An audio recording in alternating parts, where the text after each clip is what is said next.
Thanks, Chair. And just to go on from what Councillor Donoghue mentioned in relation to the RA zone versus the HA zone, it's convenient that that the recreational space is included in zoning, which is an amenity space, and it shouldn't be zoned for development in any instance. So it's a bit disingenuous from the developer to call it recreational space when it has no part to play in the development because it's zoned. It's not zoned for such.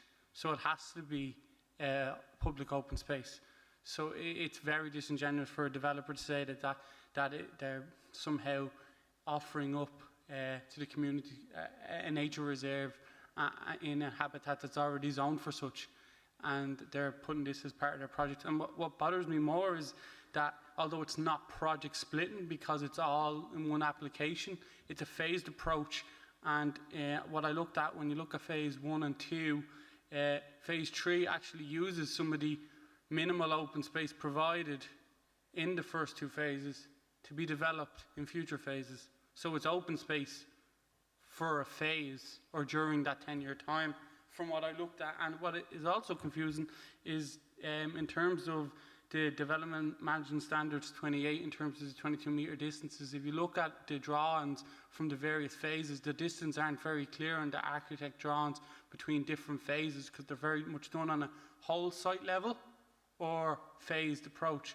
And I would argue that there's a lot of distances between various phases which aren't accounted for in the architect's drawing, which are less than the standards required. That's only from looking at the drawings without getting a measurement out, because it's impossible to measure something which don't give you guidance on the measurement scheme from the architect's drawings. And I'll just go back to SPPR 3 because our comments are noted for the plan. Yeah, like also section 3.1 of the Urban Development Building Height Guidelines say that 3.1 should only be introduced when the National Planning Framework is in contravention, or when the County Development Plan contravenes the National Planning Framework. It doesn't. So why they're adding this in as a material contravention is just frustrating, and it's unfair to this council when we have good planning procedures in place.